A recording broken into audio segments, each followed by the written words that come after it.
Hi everyone and welcome back. This is Dawn. I'm so glad you could join me. If you've been following my YouTube channel, you know that I've been taking a series of classes at the Altenew Academy to earn my teaching certificate. Today's class is called Let It Shine. This is probably my favorite class since I totally love adding sparkles to all my cards. So the object is to put shiny elements on your card in the forms of gems, heat embossing, shiny cardstock, or whatever you like. These are just some examples of it. So let's get started on the card. Today I will be using the Build a Flower Poppy stamp set. This flower has 3 images to it. It has an outline stamp and 2 layered images and a smaller bud that has the same images. I'll also be using the Altenew Birthday Builder Sentiment set. You can pick any of these happy birthday sentiments and you can interchange them with each other if you like. I will also be using the Altenew Foliage Stencil on my card. This will give the appearance of having a bunch of leaves and stems in the background, which is kind of nice. I'm going to start with a piece of cardstock that's cut to 4 1/4 by 5 1/2. I will then take some Pixie spray and spray it on the back of the stencil. I let it dry for about a minute before I place it on the cardstock. Then I place the stencil where I want it to go. I did tape it down with some purple tape. You don't have to. I just like the added security of it not moving around. I also cover up some of the leaves on the right hand side of the stencil just to make sure that when I'm ink blending I don't get any ink where I don't want it. Using my Picket fence blending tool and the Altenew Forest Glades ink, I start blending the ink onto the stencil. I start by blending a little off the paper first. This will help prevent harsh blending spots on the cardstock. I continue to blend in a circular motion, moving all around the card. I love my Tim Holtz glass media mat because I can easily wipe off some of the ink onto the mat, and when I'm done with the ink blending, it just cleans right up, and I'm all for easy cleanup.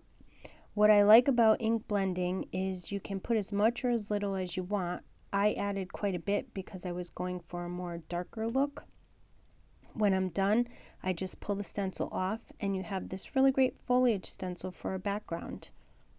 For the flowers, I'm going to use my Misti stamping tool to do all the stamp layering today. I find for me it's much easier to line up the images than an acrylic block, but you can use whatever you have. I start with the most solid image for all the flowers and stamp them using the Altenew Ruby Red Ink. I decided to double stamp each image so they have a nice dark impression. I really wanted the red to have a deep red color to them. When I'm done with the first layer, I will then add the second image onto each flower and stamp it with the Altenew Grapevine Ink. I double stamped this image as well because since I double stamped the first layer, I had to double stamp the second layer if I wanted it to stand out. Next, I will stamp the center of the flowers.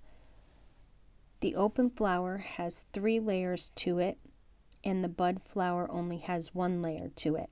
I'm going to stamp the first layer with the Altenew Sunray Ink. Then I stamp the second layer, and I stamp the center of the other bud flower with the Sunray Ink again. For the third layer, the very center of the flower, I stamp it with the Altenew Chamomile Ink, and I double stamp it.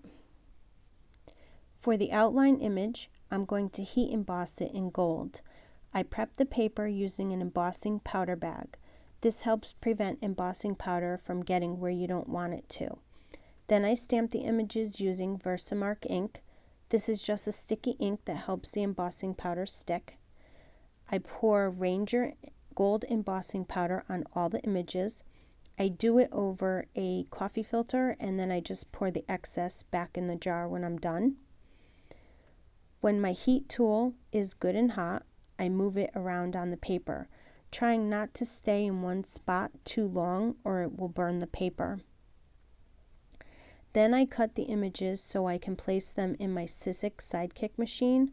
I like to use the Sidekick machine when I have tiny images to die cut. I feel like it's faster than using my big Gemini Junior. So after I cut them out, I placed them on the cutting plate and I used purple tape to hold the image in place. I run it through the machine and it's very easy to use. When I'm done, I use my Altenew Forest Glades Artist Marker to color in the 2 stems on the flowers.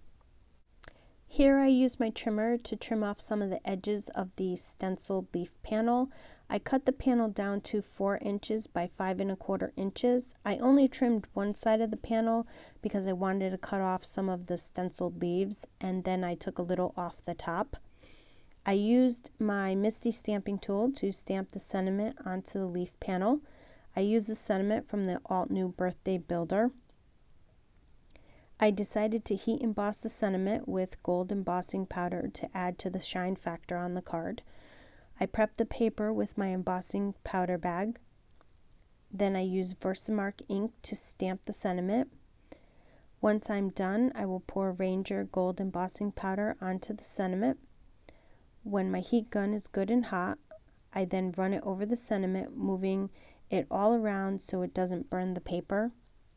Now the fun part, I get to assemble the card. I adhere a piece of white craft foam to the back of the leaf panel to give the card some dimension.